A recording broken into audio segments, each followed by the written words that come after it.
नित्यं गुरुं शङ्कररूपिणो नियमाश्रितो हि वक्रोऽपि चन्द्रः सर्वत्र वन्द्यते। बन्धवगुरुपदकन्य कृपा सिन्धु नररूपहरि महामोहतम पुण्य जासु बचन रवि कर निकर जासु बचन रवि कर निकर। बधाने जय सियाराम, प्रणाम।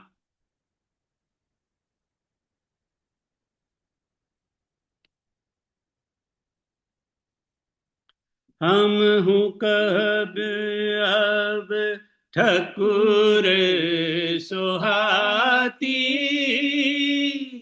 नाही न मान रहब दीनु राती। एहि समझ थल भुज बराउर,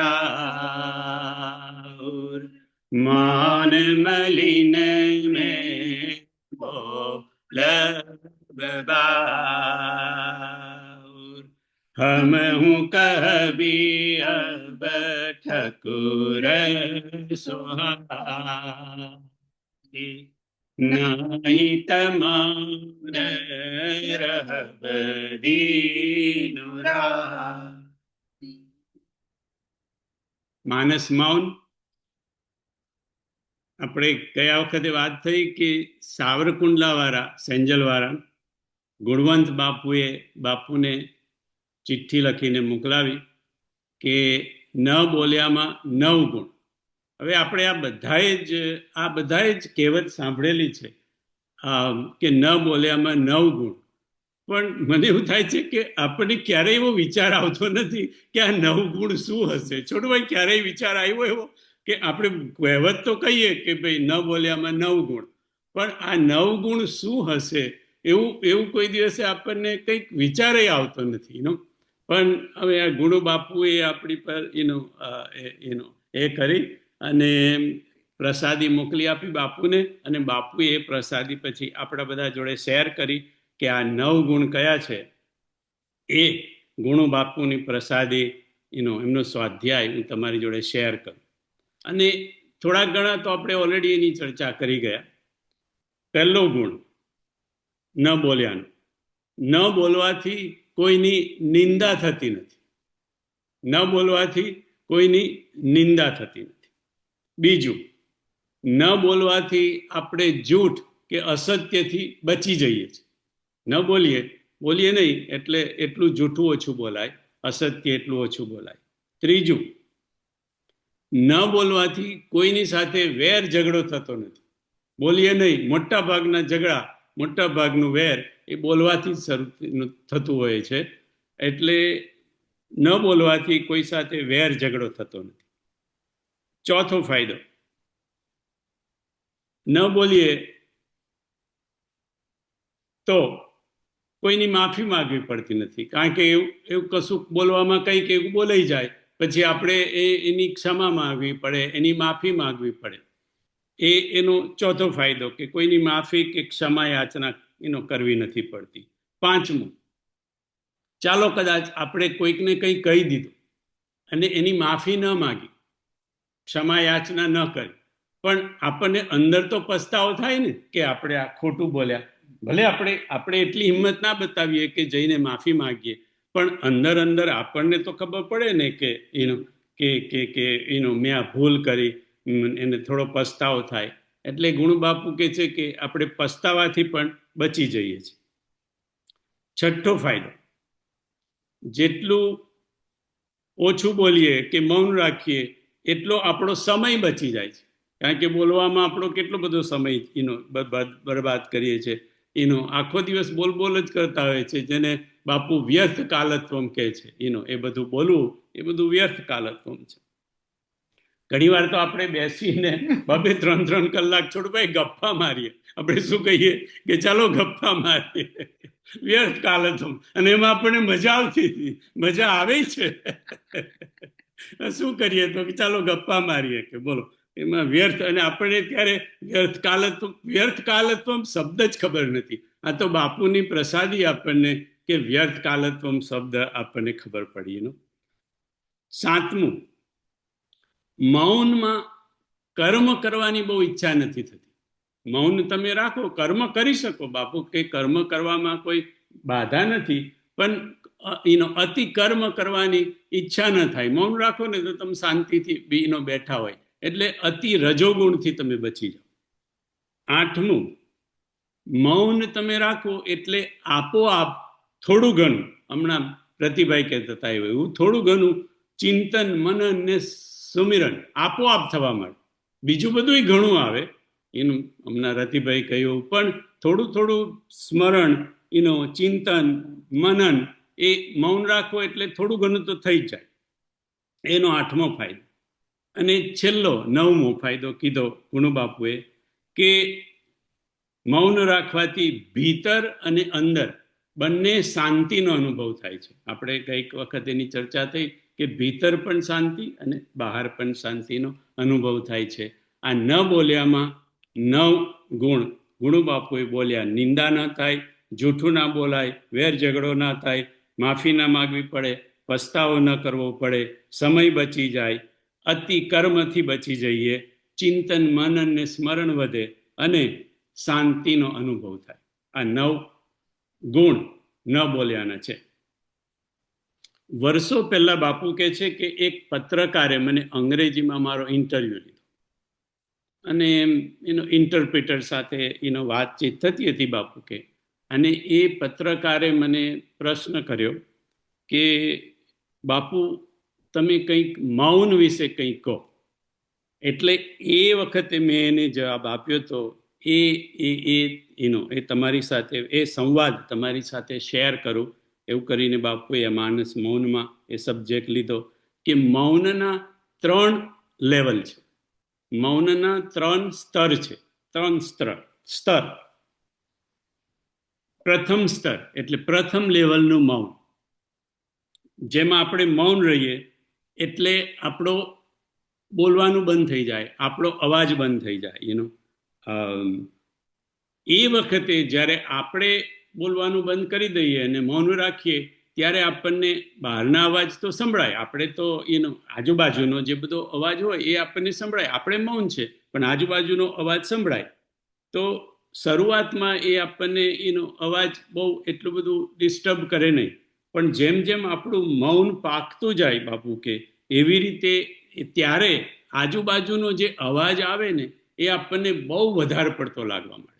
પહેલા તો નોર્મલ લાગે, પણ જેમ મૌન પાકે તેમ આજુબાજુનો થોડોક અવાજ થાય ને તો પણ જાણે કે વધારે લાગે. પછી ધીરે ધીરે બાપુ કે આ પ્રથમ સ્તરના મૌનમાં જ ધીરે ધીરે મૌન આગળ વધે એટલે બહારનો અવાજ બાપુ કે અસહ્ય લાગે, આપણાથી સહન જ ન, કારણ કે આપણે તો એકદમ શાંતિથી મૌનમાં બેસવાનું ટેવ પડી ગઈ. હવે તો મૌન ઘણું બધું આગળ વધી ગયું, એટલે પછી બહારનો અવાજ જે હોય એટલો બધો અસહ્ય લાગે કે લોકો નોર્મલ વાતો કરતા હોય તો પણ તમને ત્યાંથી ઉઠીને ચાલી જવાનું મન થાય. એ મૌનને બાપુએ કીધું કે હું આ મૌનને પ્રથમ લેવલનું મૌન કહું છું, પ્રથમ સ્તર.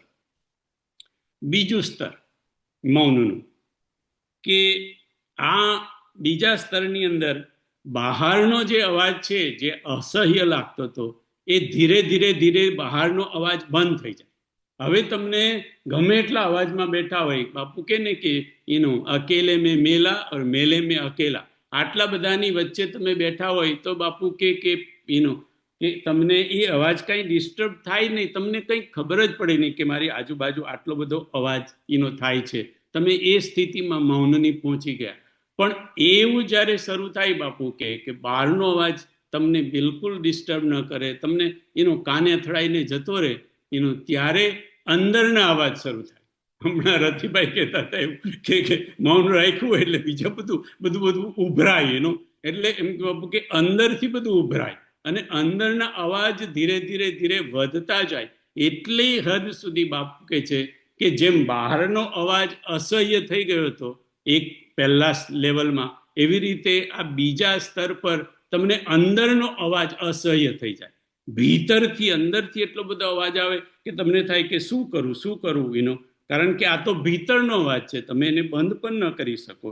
એનો ધીરે ધીરે લાઉડ થતો જાય અને અસહ્ય થતો જાય. પણ બાપુ કે મૌન ના સાધકે મૌન ચાલુ જ રાખવાનું. આ બધા મૌનના એનો લેવલ છે, બધા પગથિયા છે, સ્તર છે. ધીરે ધીરે ધીરે ત્રીજું સ્તર આવે બાપુ કે જ્યારે મૌન ત્રીજા સ્તરમાં પહોંચે, ત્રીજા લેવલમાં, ત્યારે આ અંદરનો અવાજ પણ ધીરે ધીરે બંધ થઈ જાય. જો બહારનો અવાજ તો પહેલા બંધ થઈ ગયો હતો, પછી હવે ધીરે ધીરે અંદરનો અવાજ પણ બંધ થઈ જાય અને બાપુ કે અંદર ને બહાર બંને જગ્યાએ એક સન્નાટો ફેલાઈ જાય. સન્નાટો એટલે સુમ સામ, બહાર પણ એનો સન્નાટો, અંદર ભીતરનો પણ સન્નાટો. અને બાપુ કે જે આ લેવલ જ્યારે સાધકનું પહોંચે ત્યારે સાધક પાગલ થઈ જવાની એનો શક્યતા ઘણી બધી છે.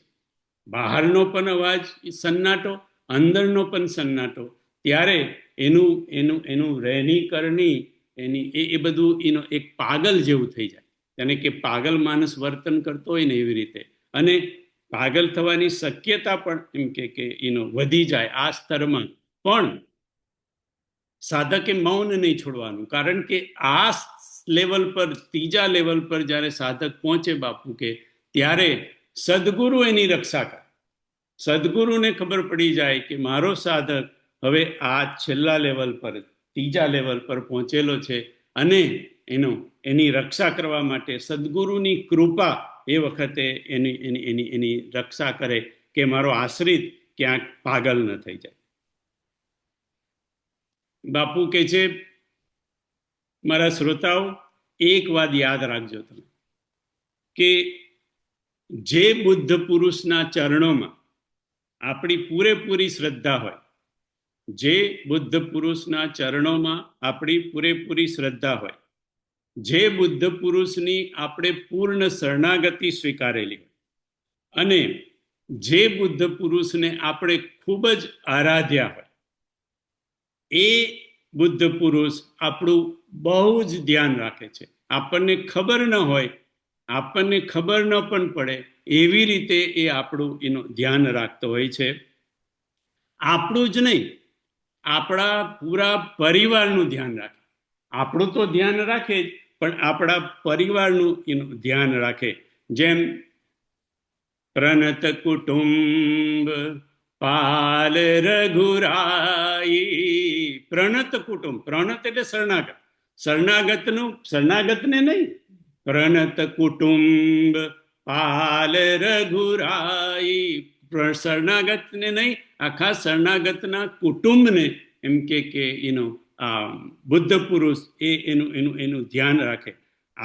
એનો રામાયણમાં બીજી પણ એક ચોપાઈ છે. રામજી ભરતજીને કહે છે, સહિત સમાજ તુમ્હારા હમારા, ઘર બન ગુરુ પર સાદ રખવારા, ઘર બન ગુરુ પર સાદ રખવારા.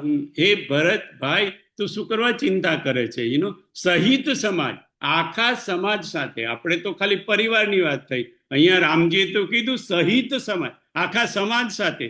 સહિત સમાજ તુમ્હારા હમારા, ઘર બન ગુરુ પર સાદ રખવારા, ઘર બન ગુરુ પર સાદ રખવારા. પ્રસાદનો અર્થ અહીંયા બાપુ કે છે કૃપા. કે ભરત, તું શું કરવા ચિંતા કરે છે ભાઈ? આખા સમાજની સાથે ઘર અને વન, ઘર બન કે ઘરમાં, તું ઘરમાં હોઈશ, ત્યાં અયોધ્યામાં હોઈશ, અને હું અહીંયા વનમાં હોઈશ.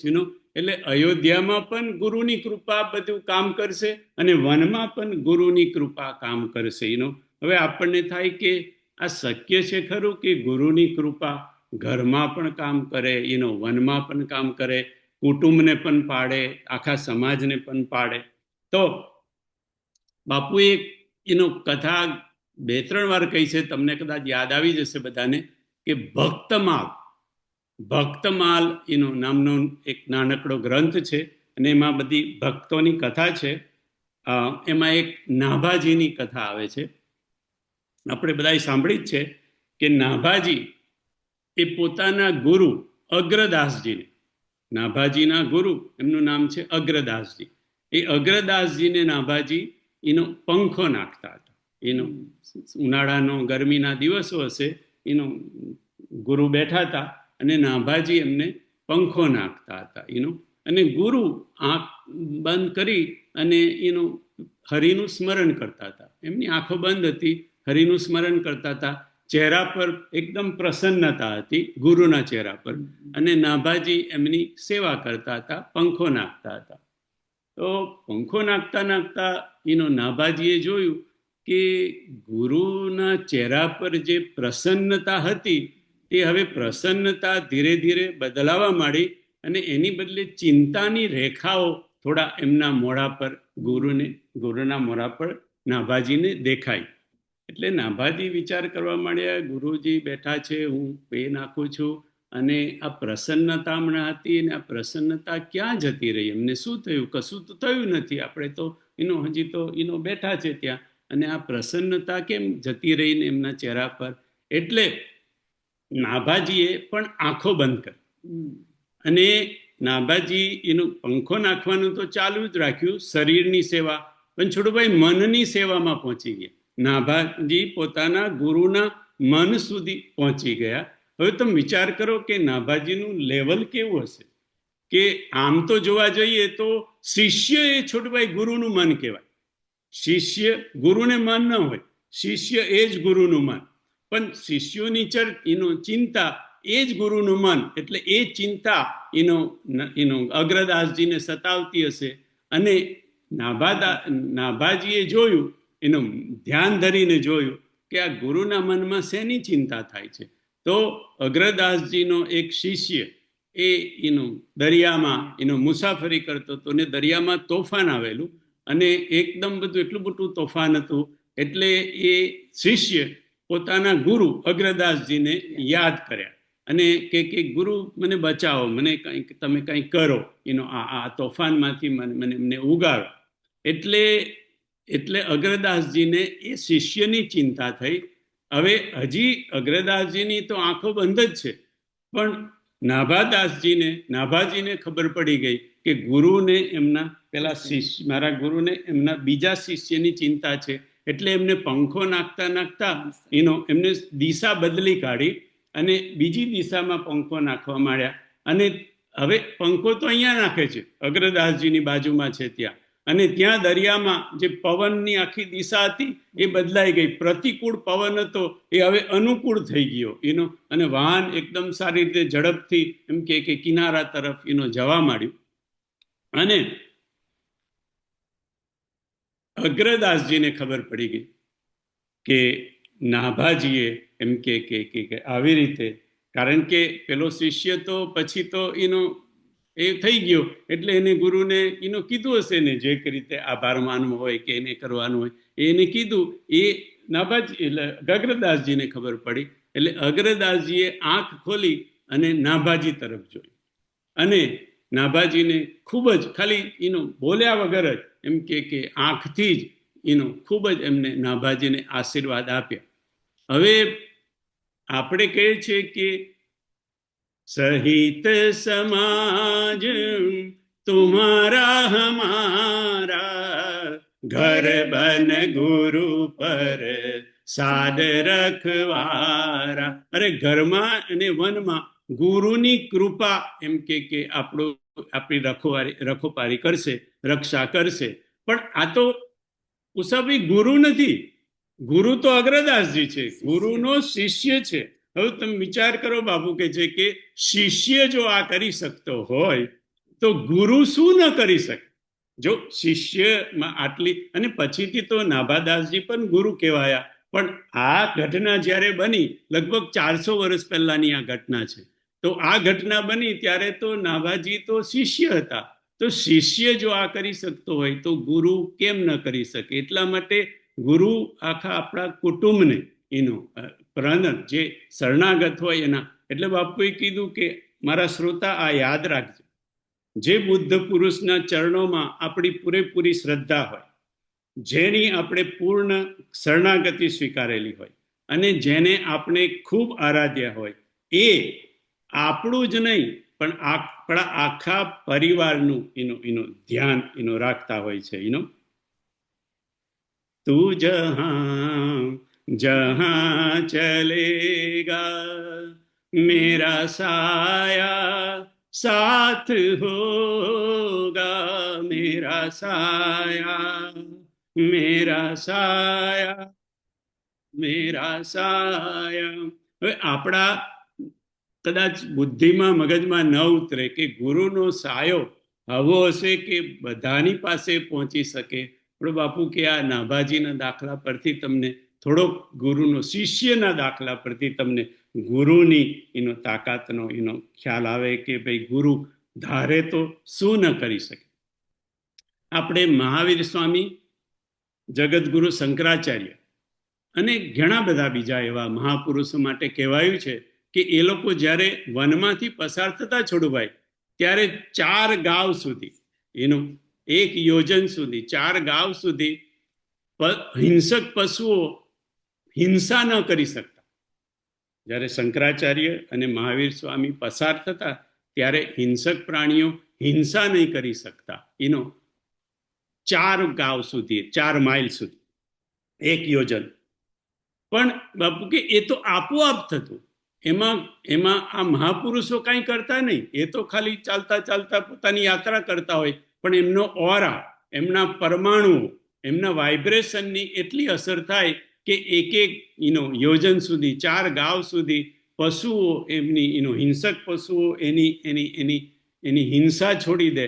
તો બાપુ કે આપોઆપ જો આટલું થતું હોય તો ધારે તો એ એમ કે શું ન કરી શકે સદગુરુ. એમ કે ખાલી સવાલ છે આપણી શ્રદ્ધાનો, સવાલ છે આપણા વિશ્વાસનો, અને સવાલ છે આપણા ભરોસાનો. આપણામાં શ્રદ્ધા કેટલી છે, આપણામાં વિશ્વાસ કેટલો છે, અને આપણામાં ભરોસો કેટલો છે.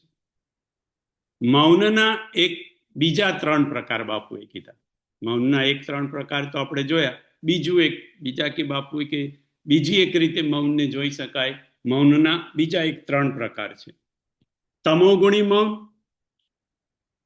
રજોગુણી મૌન અને સત્વગુણી મૌન. તમોગુણી મૌન કોને કહેવાય? તો કે તમોગુણની મૌનમાં આપણે સાધક મૌન તો રહે, પણ એના ચહેરા પર ગુસ્સો દેખાય, એના ચહેરા પર ક્રોધ હોય, અકળામણ હોય, ઈશારા કરે, આજે તો મૌન છે, કાલે તારી, અમારું મૌન પતે ને એટલે તારી વાત. આ જે મૌન છે ને, મૌન તો કહેવાય બાપુ કે, કારણ કે મૌન રહ્યા છે એટલે મૌન તો કહેવાય, પણ આને તમોગુણી મૌન કહેવાય. કે તમે મૌન રાખ્યું છે પણ તમારો ગુસ્સો, તમારો ક્રોધ, તમારી અકળામણ એ હજી એમ કે ચાલુ છે. અને બીજું તમોગુણી મૌન એને પણ કહેવાય બાપુ કે સાધક એવું કે જો હું રોજ આટલા કલાક મૌન પાડું, ઘરમાં જે થવાનું હોય થાય, જે કંઈ થવું હોય થાય, હું મારું મૌન ન તોડું. એ એવા અભિમાનથી બાપુ કે જે મૌન પાડેલું હોય એ મૌનને તમોગુણી મૌન કહેવાય. કારણ કે મૌન તો છે પણ જોડે જોડે અભિમાન છે, મૌન તો છે પણ જોડે જોડે ગુસ્સો, ક્રોધ પણ છે. એટલે આ મૌનને બાપુએ કીધું મૌન તો કહેવાય પણ તમોગુણી મૌન કહેવાય. બીજું રજોગુણી મૌન. રજોગુણી મૌન કોને કહેવાય? કે મૌન તો છે પણ ભીતરમાં બધી પ્રવૃત્તિઓ બહુ ચાલી રહી છે.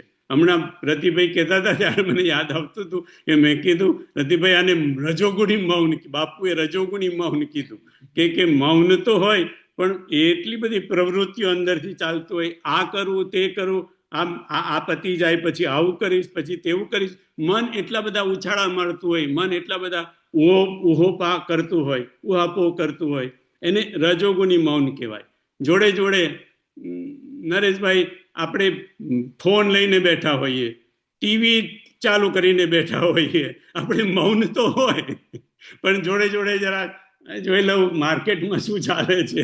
આ બધી જે પ્રવૃત્તિઓ જે જોડે જોડે ચાલતી હોય, મૌન સાથે સાથેની બીજી પ્રવૃત્તિ એટલે મૌન બાપુ કે મનન અને ચિંતન ને સ્મરણ માટે હોય. એ સિવાયની જે બધી આ મૌનની આ રતિભાઈ કે એમ ઉછાળા કૂદતા બધી જે પ્રવૃત્તિ આપણા મગજમાં ચાલતી હોય એને રજોગુણી મૌન કહેવાય. મને તો એવું લાગે છે કે આપણું જે મૌન છે, એટલીસ્ટ મારું મૌન, એ રજોગુણી મૌન કહેવાય છોટુભાઈ. કારણ કે પ્રવૃત્તિઓ તો બીજી બધી બંધ થઈ નથી, મોઢું એકલું જ ખાલી બંધ થયું છે, એટલે એને રજોગુણી મૌન કહેવાય. બીજું એક વાત બાપુએ કીધું, રજોગુણી મૌન એનો એક બીજો પણ પ્રકાર છે. આ ગુપ્તચર વિભાગ હોય બાપુ કે સીઆઈડી, આ રો જેને કહેવાય, સીઆઈડી કહેવાય. આ ગુપ્તચરના વિભાગના લોકો હોય ને બાપુ કે બહુ વાત ના કરે, ફોન પણ બહુ ના કરે, બધી સંકેતિક ભાષામાં એ લોકોની વાતચીત ચાલતી હોય. આપણે હમણાં પેલું કંઈક મૂવી જોતા હતા, તેમાં પણ આંખના પલકારાથી વાતો કરે, સંકેતિક ભાષામાં, હાથના ઈશારાથી વાતો કરે.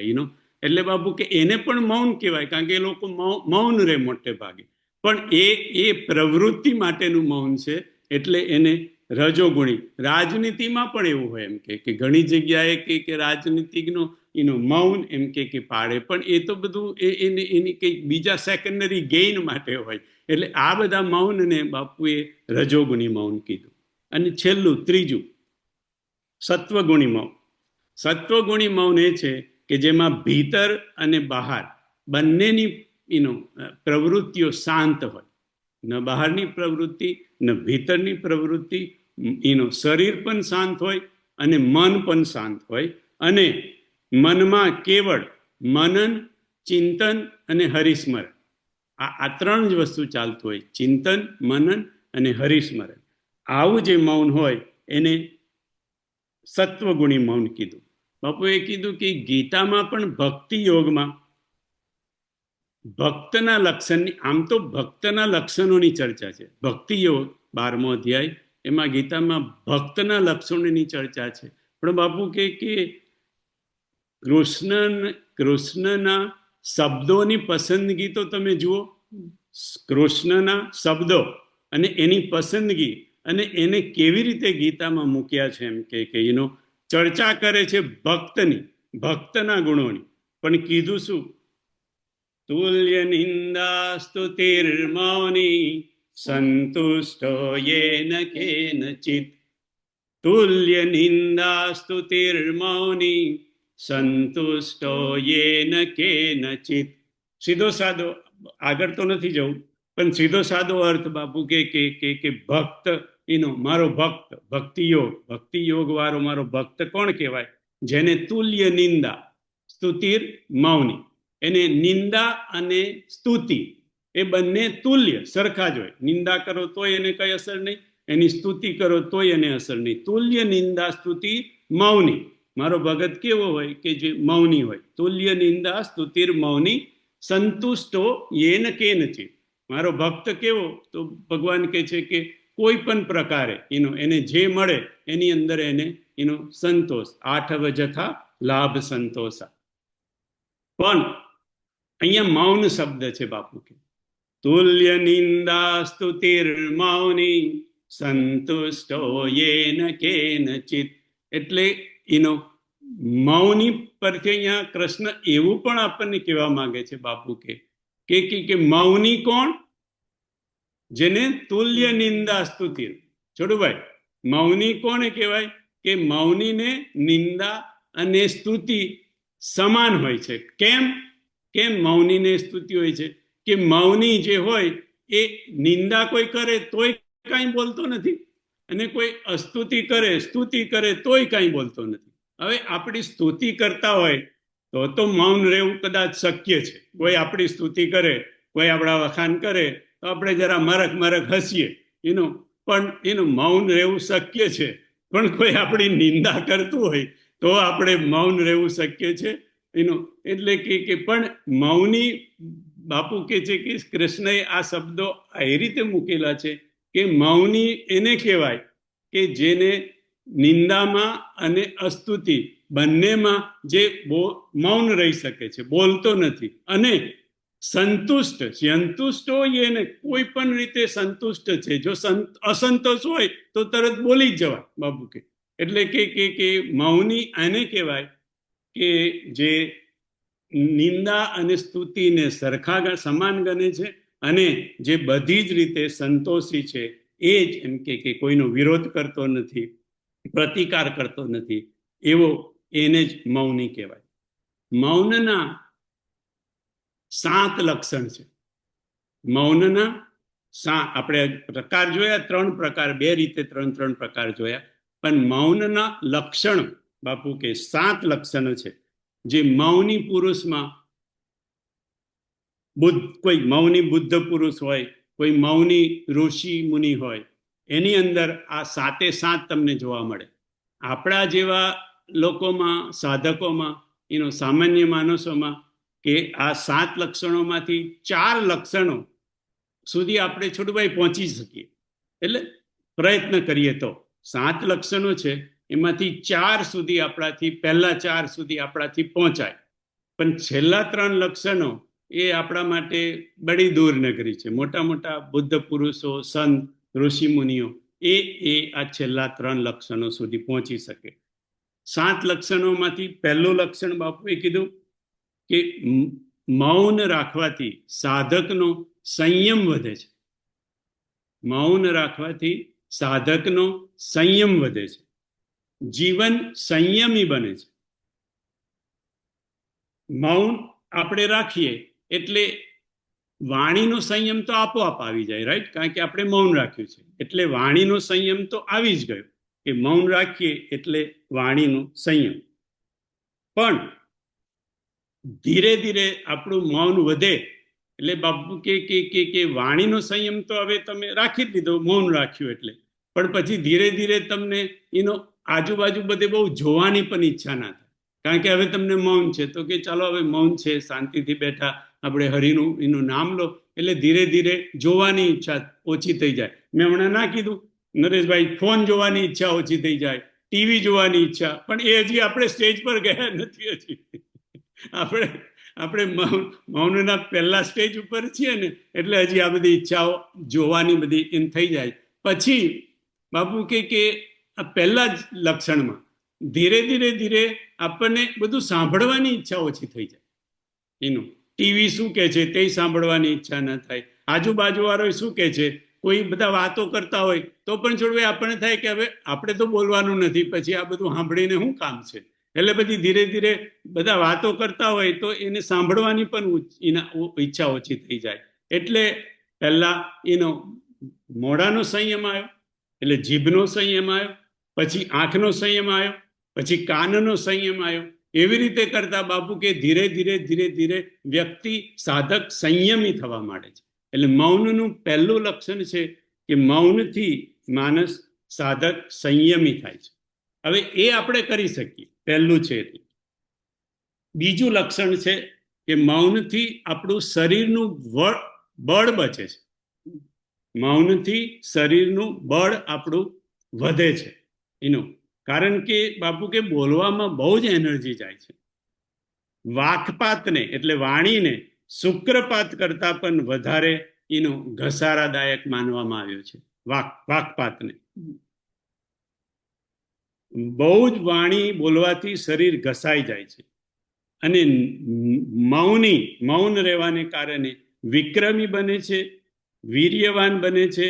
મૌની સંસારની વૃદ્ધિ અને વંશ વૃદ્ધિ કરી શકે છે, અને દરેક પ્રકારનું શરીરનું એ બળ મૌનથી વધે છે. તો આપણે આ મૌનનું બીજું લક્ષણ કે જેનાથી દરેક પ્રકારનું શરીરનું બળ વધે, એ પણ આપણે કદાચ કરી શકીએ કે એ લેવલ સુધી પહોંચી શકીએ. ત્રીજું, મૌનથી સાધકમાં સ્વીકાર શક્તિ વધે છે. મૌનથી સાધકમાં સ્વીકાર શક્તિ વધે છે. કારણ કે સ્વીકાર વધે ને છોડભાઈ, કારણ કે હવે તમારે અસ્વીકાર કરવો છે, પણ હવે અસ્વીકાર તો મોટે ભાગે તો બોલીને થાય ને, એટલે તમે ચૂપ હોય અને મૌન ને મૂક સંમતિ ગણવામાં આવી. આપણે ત્યાં મૌનને મૂક સંમતિ, એટલે સંમતિ એટલે એક પ્રકારનો સ્વીકાર જ છે બાપુ કે. એટલે એમ કે મૌનથી તમારી સ્વીકાર શક્તિ વધે છે, અને સ્વીકાર ને બાપુએ તો મહામંત્ર કીધો છે. એટલે કે મૌનથી તમારા હાથમાં મહામંત્ર આવી જાય છે, કારણ કે તમારી સ્વીકારની, તમારે બોલવું છે પણ તમે બોલી નથી શકતા. હવે નથી બોલી શકતા, મૌન છે એટલે નથી, એટલે તમારે સ્વીકારી લેવું પડે. કોઈકનું વર્તન, કોઈકની વાણી એ તમારે સ્વીકાર, એ માટે કદાચ તમને હોય 2 કલાક પછી જુઓ, એ જુદી વસ્તુ છે, પણ 2 કલાક માટે તો સ્વીકાર કરી લીધો ને તમે. એટલે કે ધીરે ધીરે ધીરે તમારી સ્વીકારની શક્તિ એનો વધે છે. એટલે મૌન આપણને સ્વીકાર નામના મહામંત્રમાં ખૂબ મદદ કરે છે. એ મૌનનું 3જું લક્ષણ. મૌનનું 4થું લક્ષણ બાપુ કે શરીરની તંદુરસ્તી વધે. મૌનથી શરીરની તંદુરસ્તી વધે અને માણસ દીર્ઘાયુ થાય.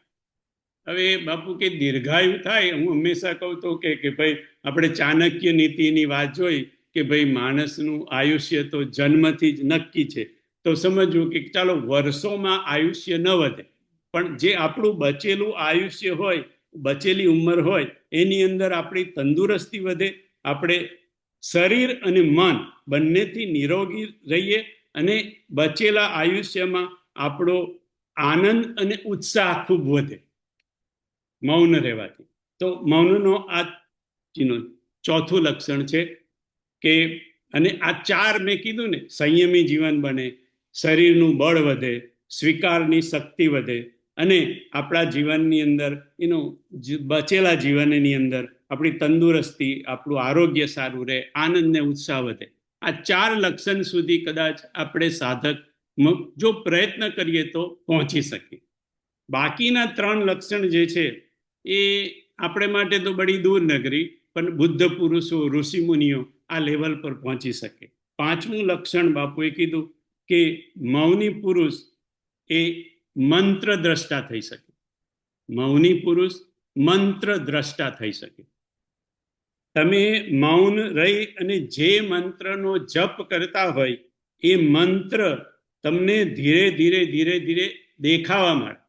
હવે મને તો એ જ સમજણ નથી પડતી છોડુભાઈ કે મંત્ર દેખાય કેવી રીતે, પણ એટલા માટે જ બાપુએ કીધું કે આ બધું આપણા માટે બડી દૂર નગરી છે.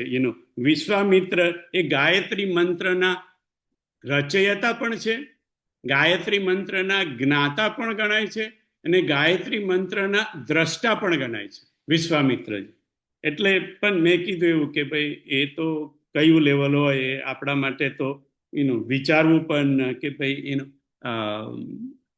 મંત્ર દ્રષ્ટા કેવી રીતે થઈ શકાય. એ તો ખૂબ મંત્ર જપીએ તો કદાચ કંઈક ઝલક મળે તો કંઈ ખબર પડે, પણ આપણા માટે તો દૂર નગરી. 6થું લક્ષણ, મૌની પુરુષ ધીરે ધીરે ધીરે દીર્ઘ દ્રષ્ટા થઈ શકે. દીર્ઘ દ્રષ્ટા એટલે એને આગલું બધું દેખાવા માટે, જે હજી થયું નથી, થવાનું છે, એ બધું એમ કે ધીરે ધીરે ધીરે મૌની પુરુષ ને બુદ્ધ પુરુષ હોય એને ભવિષ્યનું બધું દેખાવા મળે. આપણે કદાચ એ લેવલ સુધી ન પહોંચી શકીએ, પણ પરમાત્માને પ્રાર્થના કરીએ. બાપુ કહે છે કે મૌન પાડતા પાડતા 1-2 પળ માટે, એકાદ ક્ષણ માટે આપણને ભવિષ્યની ઝાંખી થાય. એકાદ ક્ષણ માટે, કાયમ તો આપણે ન જોઈ શકીએ, પણ કદાચ એવી આપણને ઝાંખી થાય જો મૌન પાડતા પાડતા કરીએ. આપણે બાલકાંડમાં જોયું કે બાલકાંડનું મૌન પાત્ર છે અહલ્યા, બરાબર? અહલ્યા મૌન પાત્ર છે, કારણ કે એ તો એનો પથ્થરનો દેહ થઈ ગઈ, પછી તો કઈ બોલતી નથી, કાંઈ નહીં, પથ્થરની જેમ પડી છે, મૌન છે. એનું મૌન છોટુભાઈ કેટલું બધું પાક્યું હશે એ સ્થિતિમાં, કે એને શું કીધું? મેં નારી પાવન પ્રભુ જગ પાવન રાવણ રિપુજન સુખદાયી, રાવણ રિપુજન સુખદાયી, મેં નારી પાવન. પ્રભુ જગ પાવન, રાવણ રિપુજન સુખદાયી. રાવણ રિપુજન સુખદાયી. બાપુ કે બેન આ અહલ્યા તો બાલકાંડનું પાત્ર છે. છોટુભાઈ, અહલ્યા તો બાલકાંડનું પાત્ર છે. હવે રાવણ તો હજી બડી દૂર નગરી, હજી તો કેટલા લંકા કાંડમાં જશે ત્યાં રાવણનું એનું છે. એનું થોડું ઘણું એમ કે અરણ્ય કાંડમાં એનું એન્ટ્રી થાય, પણ રીપુ થશે તો લંકા કાંડમાં. હવે એને બાલકાંડમાં એ દેખાયું રાવણ રીપુ જન સુખદાય. એટલે બાપુ કે છે કે તમારું મૌન ધીરે ધીરે ધીરે આ છઠ્ઠા લેવલ પર પહોંચે તો તમને ભવિષ્યનું દીર્ઘદ્રષ્ટા તમે એમ કે થઈ શકો. અને આ તો ખાલી અહલ્યાનો દાખલો હતો, પણ આ બધા ઘણા બધા ઋષિ મુનિઓ બધા આ લેવલ પર પહોંચેલા હતા. અને સાતમું અને છેલ્લું લક્ષણ, મૌન ની પરાકાષ્ઠા જ્યારે પહોંચે, અને એ પણ આ ઋષિ મુનિઓના મૌનની પરાકાષ્ઠા, આપણી નહીં, ઋષિ મુનિઓના મૌનની પરાકાષ્ઠા પર જ્યારે મૌન પહોંચે ત્યારે એ ઋષિ મુનિઓમાં, એ બુદ્ધ પુરુષોમાં, એ સદગુરુઓમાં ઈશ્વરનું સામર્થ્ય આવે. ઈશ્વરનું સામર્થ્ય એ લોકોમાં આવે. બાબુ ખાલી સાંભળી જ લો. આપણા માટે એમ કે એનું વિચારવું પણ કદાચ એમ કે આપણા મગજમાં ઉતરે એવું નથી કે ઈશ્વરનું સામર્થ્ય એમ કે આ બધા ઋષિ મુનિ બુદ્ધ પુરુષોમાં મૌનથી આવી શકે. તો કે હા, એમ કે અત્રિ મુનિને લો તમે. અત્રિ મુનિનું અત્રિ કહેવાય, ત્રિગુણાતીત. એટલે એનું સત્વગુણી નહીં, રજોય ગુણી નહીં, તમોગુણીની તો વાત જ નહીં. અત્રિ ઋષિનું મૌન એ ત્રિગુણાતીત હતું, ત્રણેય ગુણોથી ઉપર હતું. એટલે અત્રિ મુનિનું લેવલ તો ક્યાં છે બાપુ કે એ તો હજી તમે દૂરની વાત કરો. પણ અત્રિના પત્ની અનસુયા, એ અનસુયામાં કેટલું સામર્થ્ય હતું કે 3 દેવો એમની પાસે ભિક્ષા લેવા માટે આવ્યા. અને એ 3 દેવોનું શું કર્યું? એમને નાના બાળક બનાવી દીધા.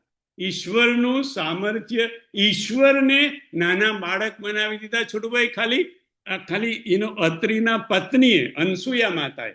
બાપુ કે તમે અત્રિના લેવલનું વિચાર કરો કે અત્રિ મુનિ કયા લેવલ પર હશે. એમ કે તો કે જ્યારે તમારું એમ કે મૌનની પરાકાષ્ઠા પહોંચે ઋષિ મુનિઓ, બુદ્ધ પુરુષો માટે, સદગુરુ માટે, ત્યારે એમ કે ઈશ્વરનું જેટલું સામર્થ્ય હોય એટલું જ સામર્થ્ય એમ કે આ મહાપુરુષોમાં આવી શકે.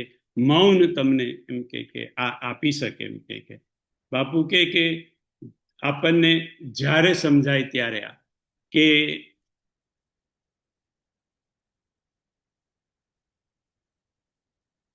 આપણને જ્યારે સમજાય ત્યારે કે બેલ વાગે ત્યારે આપણે સત્સંગ બંધ કરી દેવાનું.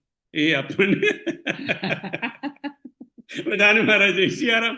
આપણે પ્રણામ. આગલા બાપુએ આગળ સપ્ત ઋષિની વાત કરી છે કે 7 ઋષિનું એના લેવલની એ વાત આપણે આવતા ગુરુવારે કરીશું. બધાને મારા જય સિયારામ, પ્રણામ.